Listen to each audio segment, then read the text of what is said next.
Real YouTubist. It's not my fault. I have a vertical mouse now, and you know, I'm not even doing it today. I have this stupid vertical mouse because I was having wrist pain because I was gaming too hard, okay? And I got this vertical mouse, which on the most part is great, and my wrist pain isn't so significant anymore.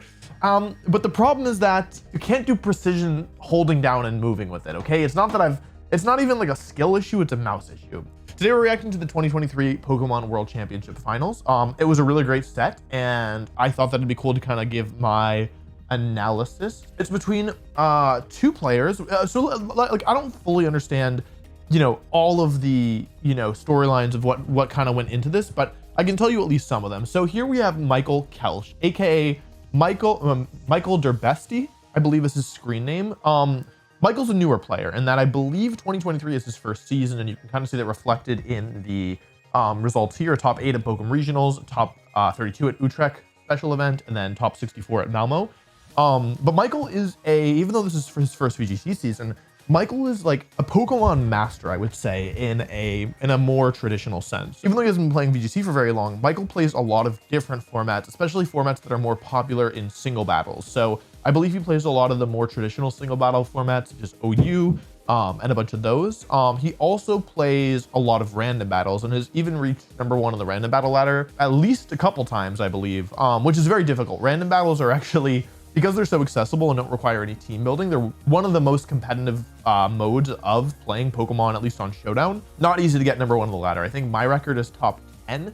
And granted, you know, I pretty much only played in preparation for the random battle tournament that I played in. But yeah, no, it's certainly not a small accomplishment. Basically, on like newer player, kind of online grinder. And when you look at his team here, you can see he has Farigiraf, Urshifu Water, Chien-Pao, Dragapult, Heatran, and Rillaboom. Michael's been using this team for pretty much the duration of Regulation D. This is my most recent video. It's titled the first tournament of Pokemon Home. The person who eliminated me was actually Michael. So there's no team preview here. It's like we cut out team preview, which I wish we hadn't just in this one specific instance, but you can see there's a Dragapult, Farigiraf. Michael had, I think, 5 of the same 6 Pokemon here. And that tournament was, it was the first tournament I played in after like the format was released. So he's been using 5 of the same 6 Pokemon for pretty much the duration of the entire format. So this is a team that he knows very, very, very well, and it has some unorthodox Pokemon choices. Most meaningful is Dragapult, which is a Pokemon that won US Nationals as well as the first regional in Regulation C, but it's very difficult to use, so it never really became super mainstream. Like it was kind of, I would say it was always kind of niche, even though it was very strong. The thing about Dragapult plus Chien-Pao is because it's like faster than any Pokemon in the format, effectively, that doesn't have a way of boosting its speed, like a Choice Scarf or a Booster Energy. And because it can't be intimidated because of its clear body ability, and because Chien-Pao is also very fast, has a priority attack, and lowers the defense stat of all opposing Pokemon on the field, Chien-Pao plus Dragapult is a really strong offensive lead where if you can kind of call correctly what your opponent's going to protect, or if your opponent doesn't like leads with Pokemon that can't remove Dragapult quickly enough, it's able to quickly just run away with the game. But of course, this isn't a one-dimensional team.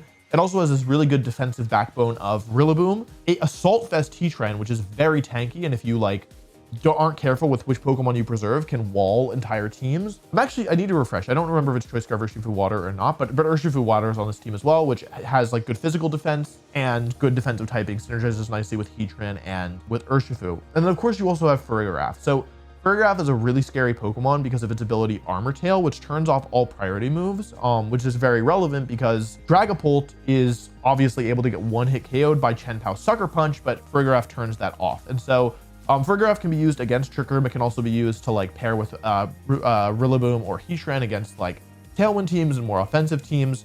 This team has a lot going for it, and in my opinion, the thing that was the biggest factor in Michael's success here is his experience with this team. I don't think that this team is like inherently so much stronger than every other team in the format. Like, I don't think that was the success, but I think that like Michael was so good with his team and he had so much experience with it that he was able to basically understand what his opponents wanted to do. And that allowed him, for when he did want to go for reads, to make them with very high accuracy because he'd been in the positions so much more often than any of his opponents. And so getting a call right with Dragapult, or like taking out a key Pokemon because when you have Assault Vest Heatran in the back that your opponent doesn't realize that they have to preserve or they'll lose to Heatran, like these are very relevant skills that I think because of his experience, he was able to like bring out of this team. Basically, to sum it up, I think that the team is strong. I don't think that the team carried Michael, but I think that like his team was unusual and he had so much experience with it that he was able to use it to close to its full potential, if not just its full potential. And that really made him a very terrifying player to go up against. So that's what I have to say about this team. And on the other side, we have Shohei Kimura, who is a longtime VGC player. Actually, I actually drafted Shohei, who goes by Jean online, in a team tournament that I used to be a coach in that was like, that's community run. I don't participate anymore, but yeah, I drafted him one year, which is cool. So basically, Jean is a longtime VGC player, 2017 Japan Nationals finalist. Let's go back a little bit. Got top 16 at NAIC in 2019, got top 32 at the last World Championships, and got top 4 at this year's World Championships, meaning he was able to start in day 2. He has a team that actually my friends and I were very aware of going into this tournament. We thought that this was the team to beat. This was like one of the teams that we practiced the most against and like had the most focus on going into the tournament. So it's funny to see it in the finals, which it just is a lot of really strong Pokemon. Most like regulation D teams there is, it really kind of fits the way that teams kind of work in this format. It doesn't have a lot of speed. It doesn't have really any speed control. It's Safety Goggles Landorus. This is the Choice Scarf Urshifu, right? Or am I completely off my gourd? I'm pretty sure one of them is Scarf and I'm forgetting. Sash Shenpao, Assault Vest, Iron Hands, and Terragrass Choice Specs Fluttermane. This team kind of takes a lot of what we know to be strong about the format and just combines them together in a really nice way. So Iron Hands and Amoonguss are some of the best defensive tools in the format, which also exert some pressure because of their Iron Hands is offense and then Amoonguss is Spore. Fluttermane, most used Pokemon in the format for a reason. Very, very powerful. Again, it's very fast, it hits very hard, and it can even be like somewhat bulky, especially with Landorus' Intimidate. Goggles Landorus, very strong, very, very scary Pokemon. Very good into Amoonguss, gives you multiple Amoonguss immunes. Urshifu's incredibly broken, one of the most broken Pokemon ever. No, sorry, I remember now. Michael has the Scarf Urshifu. Shohei, I believe, is Mystic Water, but it's not Scarf as far as I'm aware. It's Taunt Urshifu, that's right, Taunt Urshifu. And then Shenpao looks to be one of the strongest Treasures of Ruin. I think it's either, at this point, it looks like either Shenpao or Chi-Yu in this format. And Shenpao is it's a lot easier to use with the Focus Sash. It has a lot more survivability with the natural base speed and Sucker Punch. It moves quickly. Icicle Crash is an extremely broken move. Basically, all that to say, it's a very, very solid, I would call this a good stuffs team. It basically takes the strongest Pokemon in the format and adds them all together. Like looking at the stats, looking at the abilities, looking at the typings, everything works nicely on this team. And it's all just like, these are 6 of the strongest Pokemon in the entire format. So it makes sense that they work together. So I would say it's a little bit less unorthodox than Michael's team, but it also has some things about it that were not usual going into the World Championships. Taunt Urshifu, not very common. Terragrass Energy Ball Fluttermane, also not super common by any means, with the choice specs. And Safety Goggles Landorus is another mon that, like, all these mons became more popular after the World Championships, but going into them, they were innovations, I would say. Actually, before we start the match, I want to tell you about something. I've just launched a Patreon, and I'm going to be posting a ton of content on it. I'll be doing monthly battle analysis videos just like this one, where my patrons can vote on which match they want me to react to and analyze, but that's not all. I'll also be doing monthly battle videos where I use my patrons' teams, and a monthly metagame analysis where I break down what's going on in the current format. Also, if you watched my Nationals video, you might remember that I had hours and hours of practice footage from when I was practicing for Nationals that I never did anything with. But from now on, I'll be uploading all of my practice footage before big events to the Patreon so you can study it for yourself. I will also be posting the rental team and showdown exports of all my tournament teams shortly after the tournament ends, and sharing my personal post-event reflections as well. There's a few other perks that I haven't mentioned here that you can check out for yourself, but the last one I want to highlight is for the top tier, I'll be reviewing personally my patrons' teams, giving feedback and suggestions for weaknesses that I spot and areas of improvement. If this doesn't seem like it's for you, no sweat. The main channel isn't changing at all. But if you want to support me and get some extra content as well, I hope you check out the Patreon. And so basically here we have a match of a veteran player versus a newer player. We kind of have the old blood versus the new guard. And so it's really interesting to see what will happen here, especially as like, there's a lot of things going on in this match, right? You have an experienced player versus someone newer, kind of like, I don't know if prodigy is the right word, but a breakout player, right? You also have Japan versus somewhere that's not Japan, Germany, with, you know, this tournament being in Japan and this finals being the most important of the 3 VGC finals to most people, being the Masters Division finals. And so whether or not Japan, like a Japanese player will win in Japan, there's a lot of pressure on Shohei. I think that like kind of, in my opinion, it's easier to be Michael here than Shohei because Michael, like there's a lot less expectations, right? He's not like, he's the underdog. He's like not from the country. There's a lot less like riding on him if he were to like lose. Of course, being in Worlds finals is never easy. As someone who has lost in the Worlds finals before, there's always a ton of pressure. Not to say that Michael is, you know, chilling or anything, because it's a lot of pressure up there on that stage. But yeah,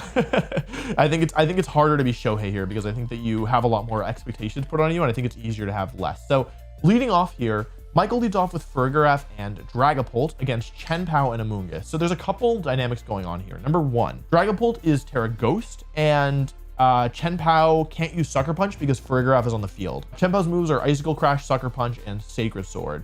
Amoonguss here is very interesting. This is Citrus Berry Amoonguss, which makes it actually very threatening, and I believe the Farigiraf should have Psychic, unless I've completely forgotten, but I'm almost positive this thing has Psychic. So the speed order here is Dragapult, then Chien-Pao, then Farigiraf, then Amoonguss. And the thing about this position is that Chien-Pao's Sword of Ruin is weakening Amoonguss's defense here, which is very, very relevant because the Chien-Pao being on the side of the Amoonguss makes it so that it's actually pretty vulnerable against to Dragapult. In order to remove that Sword of Ruin, Shohei would have to switch out Chien-Pao. So here, this is kind of like ambiguous because Dragapult can't protect itself because it's holding the choice band items. There's a couple options. You can go for something like Terra Ghost, Terra Blast into the Amoonguss. This will do a ton of damage, but it most likely will not knock it out. And you'd have to double up with Farigiraf, which in case of a Protect could be really devastating, especially because if you ignore Chien-Pao, you put yourself in a position where, yeah, like you can easily just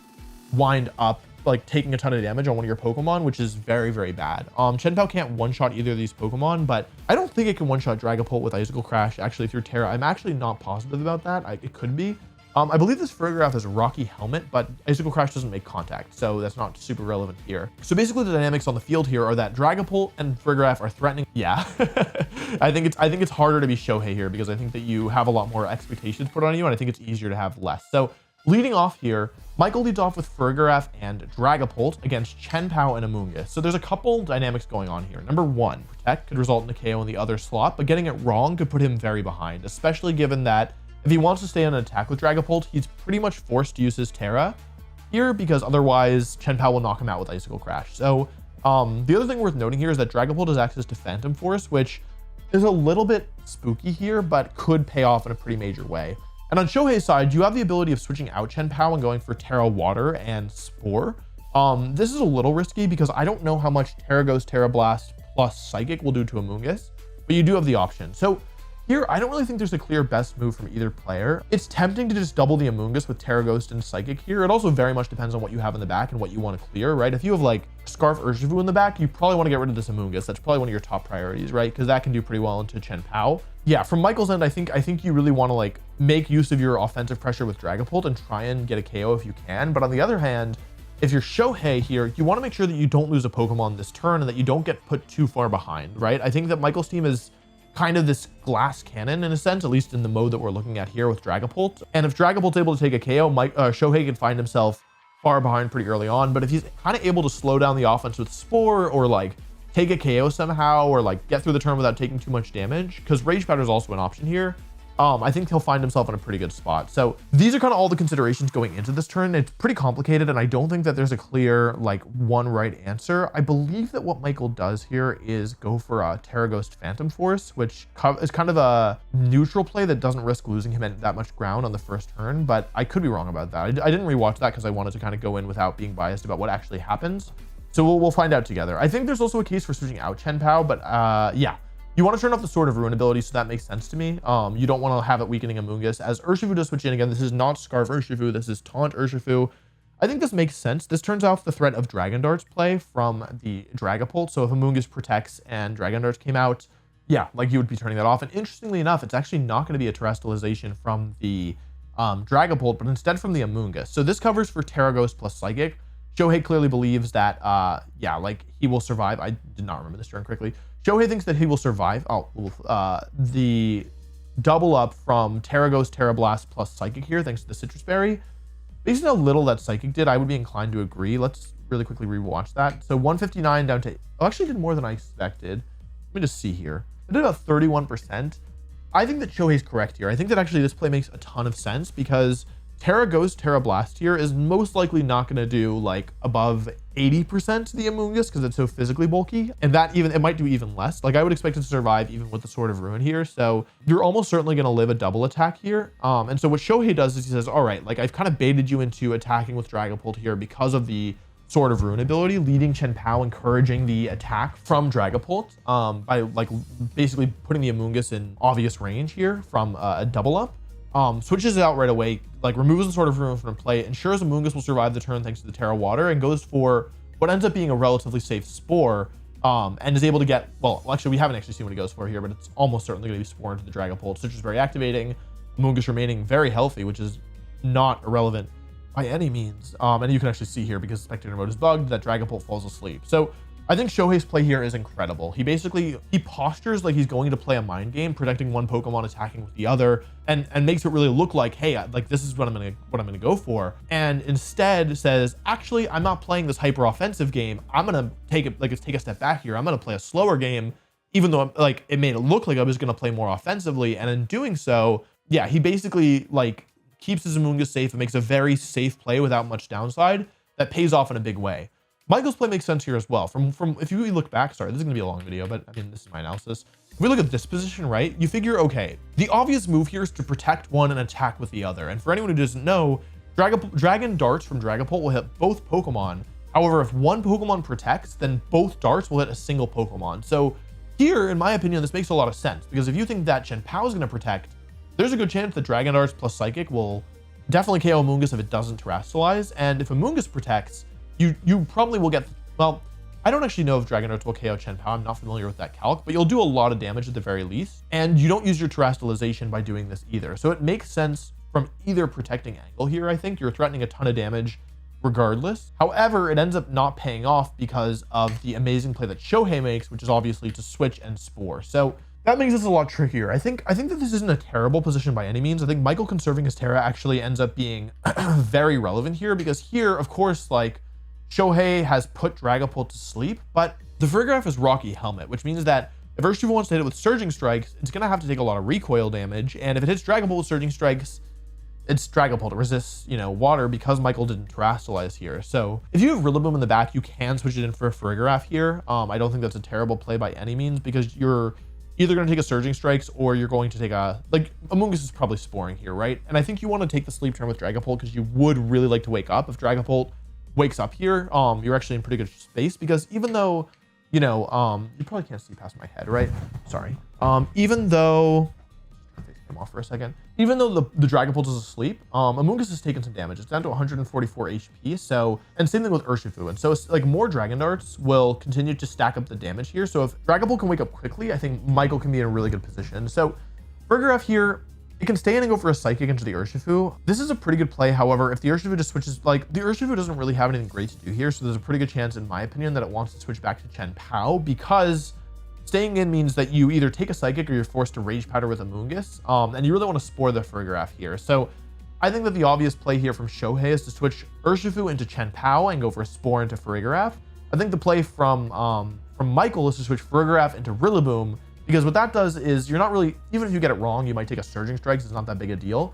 And if Chen Pao comes in, you can go for Fake Out next turn and attack with Dragapult, because Terra's already been used, so Terra Ghost. I actually don't remember if Shohei even is Terra Ghost, but yeah, like there's not really a downside to it. And with Amoonguss being a water type now, that means that you actually are threatening quite a lot of damage with Wood Hammers. So even if like you get the turn wrong and you know, Chen Pao doesn't switch in, it's not that bad for you at the end of the day, because there's not really, from what's been revealed, there actually is no longer a good Wood Hammer switch in on this team. If the last Pokemon is Flutter Mane, it will get one shot. If the last Pokemon is Rillaboom, it will take at least 40%. And if the last Pokemon is Landorus, you're still taking a fair bit of damage. Urshifu does switch out here. This is almost certainly the Chen Pao. This is the play that, like, I think is super safe. Oh, it's Flutter Mane, actually. Oh, interesting. Okay, so Flutter Mane also isn't threatened by Psychic. I think one potential reason for this is that maybe Shohei didn't want to risk. There's two things that Farigiraf can do here. It can switch out into Rillaboom, or it can attack and try and potentially break the Focus Sash of the Chen Pao. I think that's probably what Shohei was thinking. Either that, or he wanted to make sure that he could definitely one-shot the Dragapult with like while protecting his Flutter Mane.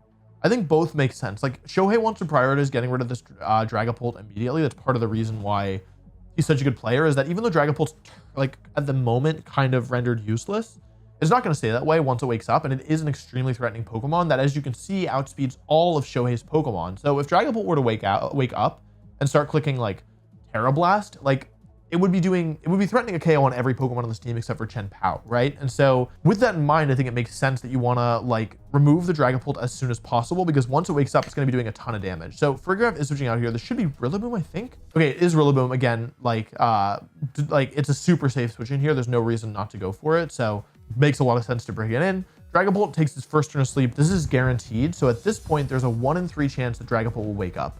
And Amoonguss goes for Spore. This makes sense from Shohei's end. Like you don't have really any real downside to doing it. You haven't even confirmed that Rillaboom has come to the game. So if Michael has done something that you weren't expecting and left Rillaboom behind, you could get a Spore there for free. It just makes sense to go for Spore there. Here, this is kind of an interesting position because there isn't really great, it depends on what the 4th Pokemon is here, in my opinion, from Michael. If the 4th Pokemon is Heatran, which I don't think is super likely looking at this team because it's not good into Iron Hands, it's not good into Chen Pao, it's not great into, it's not good into Urshifu Water, and it's not good into Landorus either. Of course, if you plan on terrestrializing it, then it's a bit better. It's actually pretty good into a lot of the Pokemon that it wasn't good into before, but it would still be risky here, especially if you're leading with Dragapult. You probably wanted to give yourself the option of terrestrializing Dragapult if you intended to lead it, though the fact that Michael didn't terrestrialize might have meant that he, left that option open. All that to say, this position's a little bit nebulous, right? Because if you can preserve Dragapult, that would be amazing, right? Like preserving Dragapult here, getting it in later against the Urshifu and Amoonguss, like that it's safe in front of Urshifu and Amoonguss pretty much. So getting it in there, burning sleep turns, is really, really valuable. However, you also have a kind of a high risk, high reward situation here where you could just stay in with your Dragapult, and if you wake up and get a Dragon Dart off, because of Flutter Mane's Fairy typing, you're hitting both of those attacks into the Amoonguss slot, even if it switches out. So that's going to do a ton of damage, drop Amoonguss really low. Yeah, that's definitely an option here. It kind of depends on if you think you have something that can push in and take what is most likely a Dazzling Gleam. Like there isn't really a reason to do anything other than Dazzling Gleam here. The other option is Michael could terrestrialize here to Ghost if he wanted, but I think that's really risky. You would take a Dazzling Gleam, but you'd be burning your Terra for basically no reason. Something really interesting about this interaction, by the way, is that Rillaboom is currently a grass type, but Amoonguss is a water type. And what that means is that Woodhammer is threatening a KO on Amoonguss, very big deal. It also means that just by virtue of being a grass type, Rillaboom's Woodhammer can't be redirected. So we've now seen all 4 Pokemon from Shohei's side, and Rillaboom is looking very powerful, at least to me. Rillaboom OHKO's Flutter Mane, OHKO's Amoonguss, and OHKO's Urshifu, and only doesn't OHKO Chen Pao because of the Focus Sash. If you do like 30% of that thing, it's going to drop as well. So Rillaboom actually looking incredibly, incredibly potent here. And if Michael can find a way, it's honestly the sleep on Dragapult that's really slowing him down, but if he can find a way of preserving Rillaboom and keeping it safe, I think he could be in position to win this game. So, and from Shohei's end, I think you're always Dazzling Gleaming here, and what you do with the Amoonguss is kind of hard to say. Like, switching it out is really risky. Going for Rage Powder is worthless. It doesn't do anything here. Going for Spore, you could catch a Dragapult switch out with that, but you are risking losing it to the Rillaboom. I think that with the Amoonguss here, I might think about switching an Urshifu and just sacrificing it. I think Amoonguss is a bit more valuable than Urshifu right now, though if the last Pokemon is Heatran, that also changes things. So this is really ambiguous. I don't really know what the right play from Shohei is here, to be honest. Like, you want to get damage on this Rillaboom for sure. I think you definitely lock into Dazzling Gleam. Protect is reasonable. If you catch the Woodhammer correctly, you'll be in great shape. This means that Dragapult, even if it wakes up, isn't a big deal. Great play from Shohei there. Protecting Amoonguss means that Dragapult waking up is no longer an issue. You go for the Dazzling Gleam here. Does a ton of damage to Rillaboom because it's not holding the Assault Vest, and Dragapult does go down here, which is a pretty big deal. But who does the Woodhammer target? This is the correct play, in my opinion. Amoonguss isn't threatening anything. You want to get rid of this Flutter Mane, and Flutter Mane also can't protect. So critical hit not going to matter there unless the EV spreads are very different than I would assume. Rillaboom takes a ton of damage, but I believe this is the Citrus Barrier Rillaboom, so it's actually going to heal back up. So obviously took more damage from the Dazzling Gleam than it would have otherwise, but you're healing so much from the Citrus Berry that it actually ends up being okay here. So now we're in a 3v3 position. We have not seen the last Pokemon from Michael, but the thing is that Farigiraf actually isn't great here. It is decent, like it's good into the Urshifu, but because the Chen Pao is Icicle Crash and not Ice Spinner, Rocky Helmet doesn't activate on Icicle Crash, so it can't be used to break the Focus Sash on the Chen Pao. So the question is, what is the final Pokemon here from Michael, right? If it's Heatran plus Rillaboom with Terra available looks pretty good. If it's Urshifu, that's another option as well. But if it's Chen Pao, it's like, it's all kind of messy, like, because all the Pokemon have issues. Basically, the problem here is that even though Rillaboom is so good into the Amoonguss, none of Michael's other Pokemon really want to be fighting Amoonguss except for Terragrass Heatran, but you can't really afford to Terragrass your Heatran here because of the Chen Pao. Right now, Shohei's Chen Pao is kind of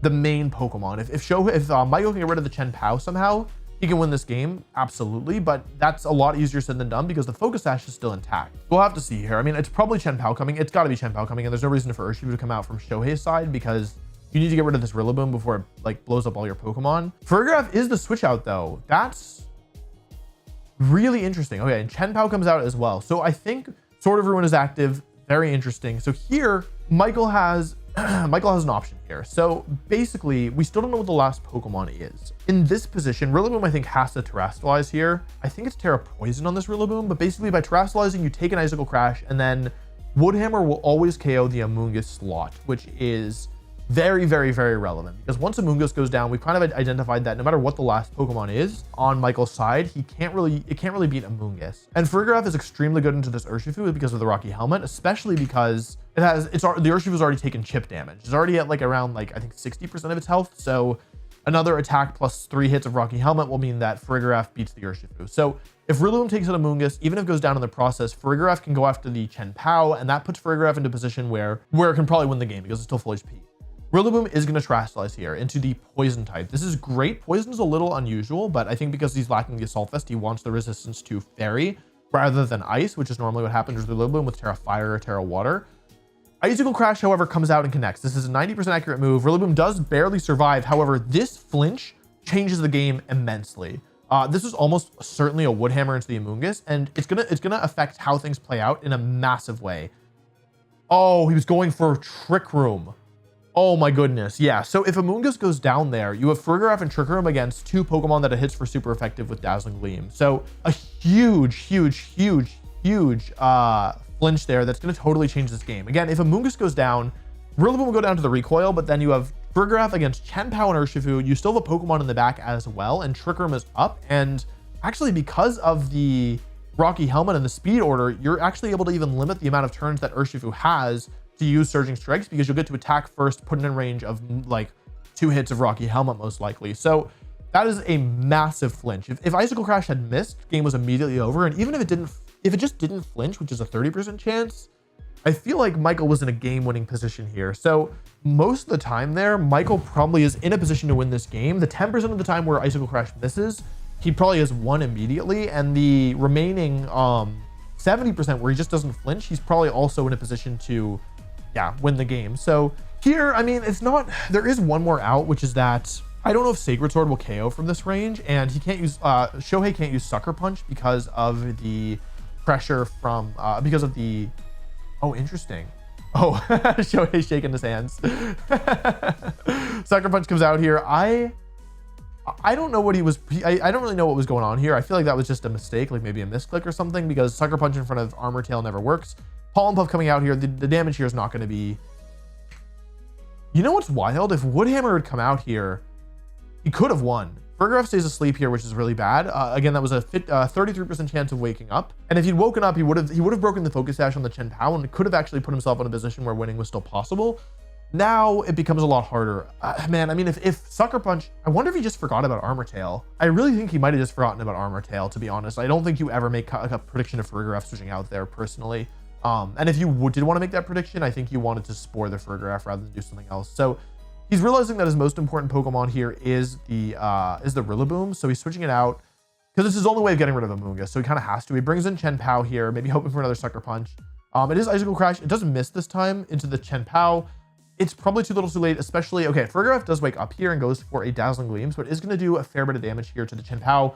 Does, what is that, 78 damage? So with Grassy Terrain, it's not going to be in range. Pollen Puff does immense amount of damage with a critical hit. That's very bad, although the specific like damage rolls might not have changed anything here, but things are going like really, really bad here for Michael. I think like if he'd gotten the wake up on the prior turn, there was actually a chance that he could have taken out the Chen Pao and maybe maybe won the game from there. But in this position, it's just going from bad to worse. Like, I don't see how you beat the Urshifu in the back anymore, to be honest. The problem is that Shohei has too much bulk left on his team, and in order to win, like, Michael has to find a way through it somehow. And he doesn't have the bulk or the offense. Like, he has Farigiraf with almost no health left, Rillaboom with almost no health left, and he still hasn't gotten rid of this Amoonguss. You can see the problem of the Amoonguss because Rage Powder has become just so threatening in this position. So maybe just go for a Sacred Sword. I don't know how fast these Chen Pao are. Okay, he is faster. I think I would have liked to see a Sacred Sword here. He goes for an Icicle Crash. If he gets the flinch, if he got the flinch here, I think it was probably still doomed. Even if he gets the flinch there, like he gets the flinch, he takes out the Chen Pao with Dazzling Gleam, he gets put to sleep, and then Urshifu just wins the game. I think that it was kind of, he needed a flinch. I don't know. Like, I think it was kind of tricky. And actually, I'm actually sure that Michael has Sacred Sword. I feel like this might be the crunch Sucker Punch Chen Pao now that I say that out loud. So Farigiraf goes down to Icicle Crash. She doesn't get the flinch or the miss. Amoonguss is going to go for Spore here. And I think at this point, like, the writing's on the wall. Rillaboom actually being a poison type is hurting it because Rage Powder's into play. So is Spore. Yeah, Rillaboom comes back out. I don't really think there's a way with no turn to sleep on Chen Pao. Even if there was sort of a 2 versus 2, I think he would lose because he doesn't have a way through Urshifu anymore. So I think this one's probably pretty much doomed. I don't personally see a good way to win this anymore. I think you go for Woodhammer into, even that doesn't work. Yeah, Sacred Sword comes out here. Sash activates. Yeah, he doesn't have any tools left. Like, yeah, Chen Pao takes his first sleep turn. I don't think Michael like really made that like, oh, into the Chen Pao actually. Yeah, maybe if Amoonguss protected, I think it was kind of doomed, to be honest, from this point. Like, yeah, Pollen Puff takes out the Chen Pao. There's literally no counterplay to that because Chen Pao was on his first turn of sleep. There was nothing Michael could do about that. And now it's 2 versus 1, but Amoonguss and Urshifu, both very relevant here because they can both be a real pain for Urshifu or for Rillaboom because, yeah, the recoil will most likely almost KO. Actually, it does a third, right? The Rillaboom would actually, or the recoil would KO Rillaboom from here. So Rage Powder coming out here, Surging Strikes picks up the KO in 2 hits, and Rillaboom's going to go down. So here, I think the crucial turn is this flinch turn, to be honest. Here, yeah, this turn in particular changes the entire course of the game. If it's a 2 versus 2 here, the entire game is different. Like, honestly, like I think if Farigiraf is able, or if Rillaboom doesn't flinch, Rillaboom takes out Amoonguss, 2 versus 2, Chen Pao and Farigiraf versus Chen Pao and Urshifu. But Dazzling Gleam has become such a threatening tool at this point that with the Rocky Helmet, I don't think that Michael's capable of winning anymore, or Shohei's capable of winning anymore. So that's tough, honestly, if you're Michael. But I feel like you should feel pretty good. Like, I don't think things went super well for you. Like, I don't think the early turn was in your favor, but you played really well. And like you still had I think the odds were in your favor of winning this match. So we'll have to see how Michael adapts for game 2. On the whole, though, I think he played really well. And I think that, like, if you're Shohei, I wonder if you consider bringing Landorus here just because, like, the Rillaboom was a problem. Like, it was actually a problem. And although you dealt with it without, you know, I mean, you were able to handle it in the end. Like, it still was in a position where it looked like it could have won the game, especially with the Trick Room mode. Like, if Trick Room had gone up, whole game could have been different. So, also this Sucker Punch turn, like, it was basically this position, more or less. And this Sucker Punch turn, if you're Michael, you might think that your play here is hope for the Icicle Crash miss, or that Sacred Sword does not KO Rillaboom, and just go for the Woodhammer here. Like, basically capitalize on Shohei either getting unlucky or making a mistake. That might have actually been the way for Michael to come back into this, actually. I think it's important to recognize when you need, like, fortune to win. So it's this turn, basically, where the position is Rillaboom Farigiraf versus Chen Pao Amoonguss. I think that there's a case to be made here for either, like, you know that Shohei knows you have Protect, either predicting that Shohei will read the Protect and double the Farigiraf, that Icicle Crash will miss, or that Sacred Sword will not KO Rillaboom. I don't know if I would make this play personally.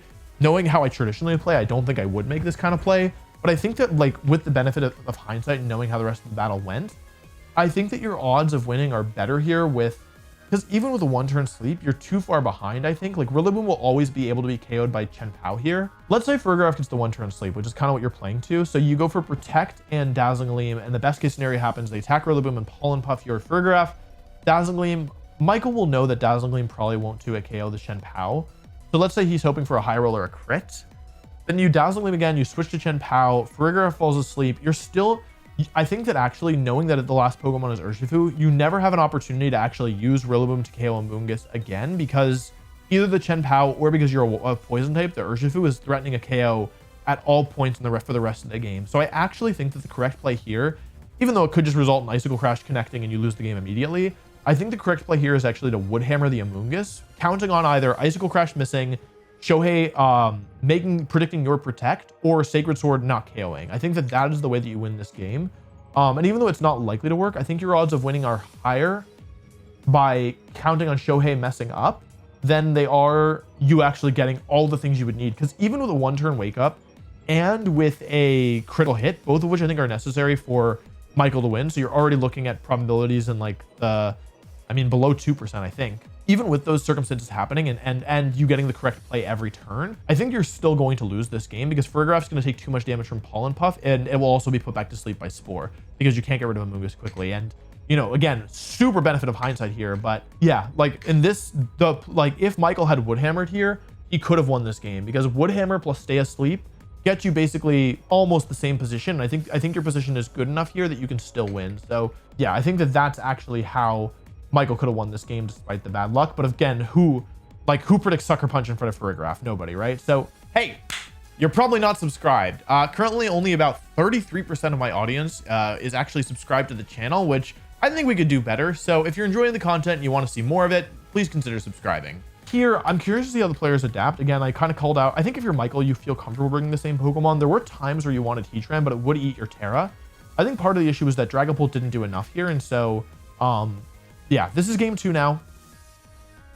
And it is going to be an adaptation from Michael. So he's going to bring Urshifu. So he's leaving behind one of Farigiraf, Rillaboom, or Chien-Pao. Chien-Pao didn't do anything last game. I think Chien-Pao is almost certainly getting left behind. So I see the value here, although at the same time, I do think that it's worth noting that until you remove Amoonguss, like, Urshifu is not great here. Although Urshifu, if you can get rid of Amoonguss, is very good into Scarf or Specs Flutter Mane and Sash Chien-Pao. So here, this position is really interesting. Once again, Shohei is led with Chien-Pao and Amoonguss, threatening both Sucker Punch, Icicle Crash, and a Protect. Also threatening a Spore with Amoonguss. So one of the key distinctions between this game and the last game is that this game, Farigiraf is not in the field, and Michael has made a Pokemon adjustment. So from Shohei's end, you might think that you're safe to Sucker Punch here, or like that there's a chance that either Farigiraf doesn't switch in, or that Farigiraf didn't even come to the battle. Shohei's really good though, and based on how the last game went, he probably has identified that Chien-Pao was the weak link, like not Farigiraf. Farigiraf actually almost won the game on its own. So here, I think that there's a couple options. Urshifu can switch into Farigiraf, and Dragapult can go for something like Terra Ghost, Terra Blast, or Terra Ghost Phantom Force. This play would be somewhat risky. Would be pretty risky, I think, again, because I don't believe the Terra Ghost, Terra Blast KOs Amoonguss, but with Phantom Force, which I believe is slightly stronger, maybe it gets it. Of course, you're still risking a Spore there. Alternatively, if you want to predict no Sucker Punch, you could go for something like U-Turn and Terra Ghost, Terra Blast, which would definitely KO Amoonguss with Sword of Ruin in play. So I think that here, these Pokemon are so offensive and Dragapult's so hard to position that I think that you're kind of strongly encouraged to go for something like an attack here with Dragapult. That's one of the weaknesses, I think, of Michael's team, is that in bringing Dragapult, it's really hard to switch in. It's also hard to switch out a lot of the time, especially under threat of like Spore or Icicle Crash. So it's really tricky. From Shohei's end, you have a couple choices. You can protect Amoonguss and attack with Chien-Pao with Icicle Crash, which maybe will work. It's weak to something like Dragon Darts and U-Turn into Chien-Pao. It's weak to potentially Terra Water Surging Strikes. Yeah, it's weak to, I guess, a double up in general. You have the option of protecting Chien-Pao and attacking with Amoonguss, which only loses to a double up.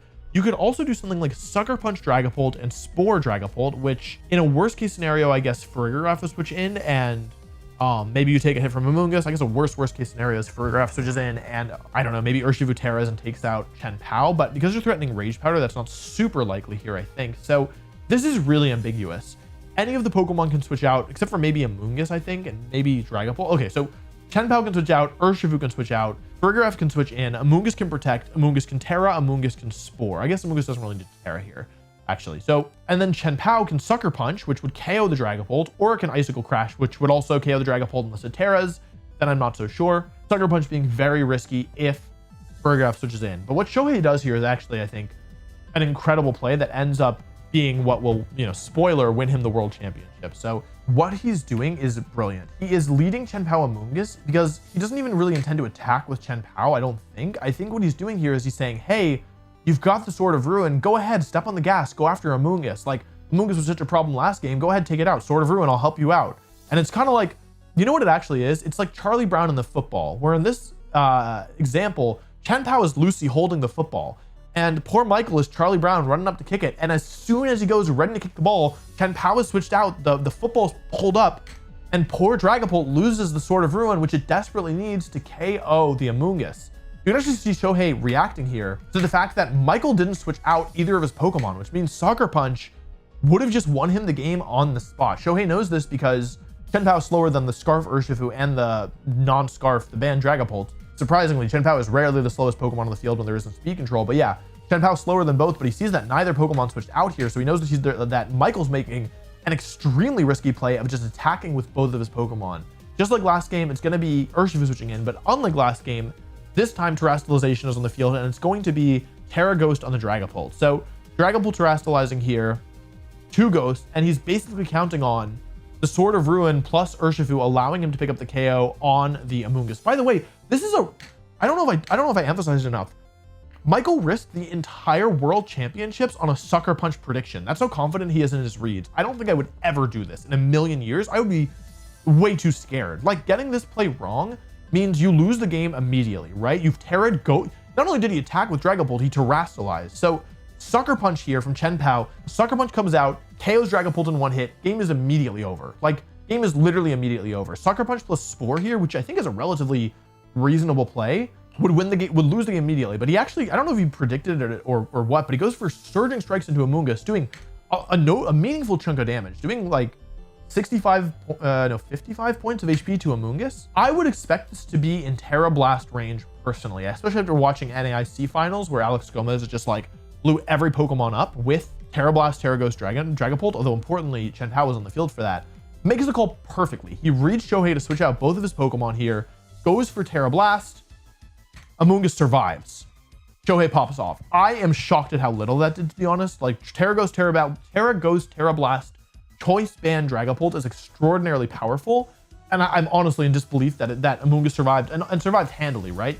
He could have gone for close combat if he wanted to there. It would have done a little bit more damage, but the base power difference is like not so significant that I think it would make up 20-something HP points. So Shohei has gotten an enormous lead here. Like, this is truly like pretty much a best case scenario in terms of how turn 1 could have gone. He didn't use his Terra this time. This time actually the players using their Terra was flipped, with Shohei saving his and Michael using his this turn. Dragapult falling asleep is devastating, like really bad here, especially with the Terra being used. And with the like with Scarf Urshifu in the field here, it's not very good into either Amoonguss or Urshifu. We don't think that Surging Strikes will KO. Surging Strikes will not KO Amoonguss here unless Chen Pao switches in, but again, Chen Pao is likely the Pokemon left behind. So Dragapult is going to be preserved here. Michael's, I think this play makes a lot of sense. He's really far behind, but he's going to try and get back into it. Surging Strikes into the Dragapult is the obvious play here, in my opinion. Like, it makes a ton of sense. And so what he does is he actually brings in Farigiraf.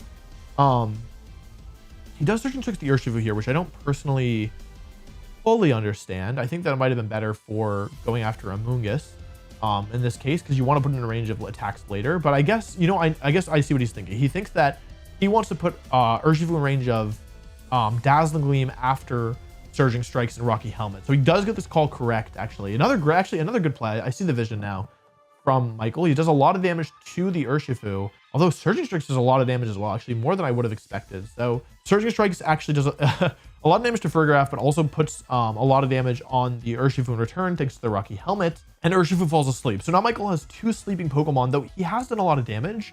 I don't think that's in range of another Surging Strikes Rocky Helmet, though. So the question is, will Farigiraf go down to 2 or 3 hits? Because if Farigiraf can take 3 hits here, Urshifu will faint to the recoil. Psychic could threaten to KO on Amoonguss. Michael could start to kind of find a way back into this battle, because especially if Amoonguss goes down here, I think that Scarf Urshifu waking up, especially if the last Pokemon is Fluttermane again, Michael could have a way back into this. So this game actually isn't over, depending on rolls and sleep turns. Really quickly, I'm just going to do some quick math here. 227 minus 83 means that each hit does 48. So this could be an EV spread difference, though Amoonguss is switching out here. This is a pretty smart play, in my opinion. This is probably going to be Chen Pao. No, it's actually Fluttermane again, a great switch here. Preserving Amoonguss is very important in this position, because if Amoonguss goes down, there's no longer a good way to stop this Urshifu, especially because we know the last Pokemon is Chen Pao. So if Amoonguss were to go down at any point, I think Michael could win this game with Scarf Urshifu. And we are going to see that Shohei's Urshifu takes 1 hit from the Rocky Helmet and is able to trade with the Farigiraf. I don't think this was that impactful at the end of the day, to be honest. Like, I mean, it wasn't close to surviving. Like, it looks like it was overkill by at least 10 or 12 or like even more HP points, most likely. However, yeah, I mean, it's not good for Graf to go down here. I don't think setting Trick Room up would have helped that much, but yeah, really it's Shohei's use of Amoonguss here that's winning him this game so far. Amoonguss comes back out to protect Fluttermane from Urshifu, and we get to see the final Pokemon from, oh, it is Chien-Pao actually. Oh, hang on, wait, this actually isn't over. Oh, this actually isn't over at all. Oh, but Shohei hasn't terastallized this game. That is very important. If the Terras were as they were last game with Michael having his and Shohei not having his, this could be different, but unfortunately, it's going to be difficult to win from here, to be honest, especially with Frigoraf's Armor Tail going down. Now, Dragapult with Sleep Turns is just really vulnerable. So one thing we note here, by the way, is that Michael brought 4 Pokemon that could be put to sleep. He didn't have a single Pokemon immune to the sleep condition, and that's part of what forced him to play so aggressively on the first turn, I think. But the game's not over yet. There might be a way through this. We do see no switches, though. So Amoonguss is going to Terastallize. I'm going to skip the animation. Here's the Water Terra. I mean, Water Terra, Amoonguss, so powerful with the Citrus Berry. Chien-Pao going for Protect here. I think this is kind of rough. Urshifu needs to wake up this turn. Rage Powder, there's nothing stopping Rage Powder, Dazzling Gleam, Rage Powder, Dazzling Gleam. If Urshifu wakes up here, it doesn't. Like, I don't think there was a way, even with a 1-turn wake up, even assuming that, like, I don't know, Chien-Pao plus Urshifu could KO Amoonguss, because Urshifu wouldn't do it on its own. I don't think there was a way because of Dragapult's 0 sleep turns, to be honest. Because of the Sucker Punch from Chien-Pao. I don't think the Chien-Pao has any damage. Yeah, the Chien-Pao switched out turn 1 as well. So, yeah, like Michael got pretty close, to be honest. But in the end, it was this Amoonguss. And I'm honestly kind of shocked to see him leave behind the Rillaboom, which was one of his best tools against the Terra Water Amoonguss here. I see the reason for bringing Urshifu here. However, I think that like the adaptation, the Dragapult's mandatory sleep turn that turn, by the way, can't wake up. We'll see here. Dazzling Gleam, so it is max speed. Well, actually, I don't know. That could be Adamant Chien-Pao. Dazzling Gleam does a lot of damage to both. Chien-Pao hangs on with a Focus Sash. I think this is Crunch. Yeah, so it doesn't have Sacred Sword confirmed. Amoonguss, that's the most physically bulky Amoonguss I've seen in a long time. And Pollen Puff coming out here. You know what the win condition was? Okay, here's the win condition. It's stupid. You go for double protect with Chien-Pao, right? Double protect with Chien-Pao, you get it. This is you have full HP Chien-Pao and 63 HP Dragapult. Dragapult wakes up, goes for Dragon Darts next turn, KOs. You are Jolly Chien-Pao, which you might not be, but you might be. You win the speed tie, you KO Fluttermane with Icicle Crash. Then you always lose anyway. There was not a way to win this, yeah. And Michael forfeits the next turn, and Shohei gets a celebration here. Yeah, I mean, that's a good feeling. I'm really happy for him. So really tough matchup from Michael because Shohei played so well. I talked kind of before the set about how Michael's ability to make the correct prediction, because he's been in the same spots more than his opponent, I think is really a huge part of his success. And what Shohei did here in these lead situations is he didn't play a guessing game. He basically put Michael in a position where there was not a move that he could make that was safe. You know what I mean? Like, there was nothing safe for Michael to do here. And so Michael relied on his innate ability to make predictions correctly, and he made calls. For example, making an extremely risky call that Chien-Pao is not going to Sucker Punch here, right? And in doing so, he would have gotten it right versus most of the player base who would have gone for, trying to play Michael's game here and make try and out predict him. But what Shohei does instead is he says, I'm not playing this game. No way. I'm not gonna make this a guessing game. I'm gonna make it so that no matter what happens, you're under threat of being put to sleep. And leading Chien-Pao here is so smart because the Sword of Ruin baits Michael into attacking. I think that's something that I haven't seen many other players do in this format or any format since Chien-Pao was introduced. And I think it is so smart to basically say, hey, look, you got Sword of Ruin, Charlie Brown in the football, yoink, take that away. I don't know. I think it's really brilliant. I don't think that Chien-Pao was really good in either match. I think that the important Pokemon to remove was the Amoonguss. And if you're bringing Dragapult to try and remove Amoonguss, which it seems like is what's happening, I think you want Rillaboom here, to be honest, to deal with the Terra Water Amoonguss. Because in both games, once Amoonguss terastallized to water, it became very, very difficult for Michael to win. I think I would have liked to see maybe a kind of game plan where he tries to get a little chip on the Chien-Pao, break the Focus Sash, and then uses Frigoraf to set up Trick Room, and then just Wood Hammers the partner until the game is over. I think that's one way that could have worked, though. Again, removing this Amoonguss was really the priority, and Shohei did not let it go down at any point. And I think really taking advantage of the fact that, number one, Michael only has one Spore Immune Pokemon on his team. He really relies on offense to remove Amoonguss with things like Chien-Pao and Dragapult. Probably also has a lot of experience playing against Rocky Helmet Amoonguss, which is the more popular or at least at the time was the more popular Amoonguss here, so it's easier to remove. For example, without the Citrus Berry, he could have removed it, you know, this game. By not having a Pokemon that are immune to sleep, if he wasn't able to KO Amoonguss right away, which is what happened, then it just became a very uphill battle for him. So I think really the star player in this matchup to me is Amoonguss. It really felt like it kind of dictated the entire way the game was played, and by leading it with such an offensive Pokemon like Chen Pao and by activating Sword of Ruin and then switching it out, I think it was really masterfully done. I don't think if you're Michael, you should feel bad about this at all, to be honest. I think that this looks like a really difficult matchup because of Shohei's specific, extremely physically bulky Amoonguss, plus the way that he was playing. I think that if game one, the flinch hadn't happened, Michael would have won game one, to be honest. I feel very confident in that. Whether it was a miss or whether it just didn't flinch, I think Michael would have won game one, and then who knows how things would have happened in game three. But to Shohei's credit, I mean, he found a way to win in what was probably a losing position and went for his win, condition, got his win condition, and yeah, found a way to win from a really, in my opinion, not great spot. So I think that's commendable personally. And yeah, I think Shohei played incredibly well. Like, recognizes outs, also not letting it get to a game three, right? Because if Shohei had lost game two, maybe Michael could have adapted and used Rillaboom to like win game three, or you know, like both turn ones went badly for Michael, in my opinion. One went worse than the other, but they both went badly.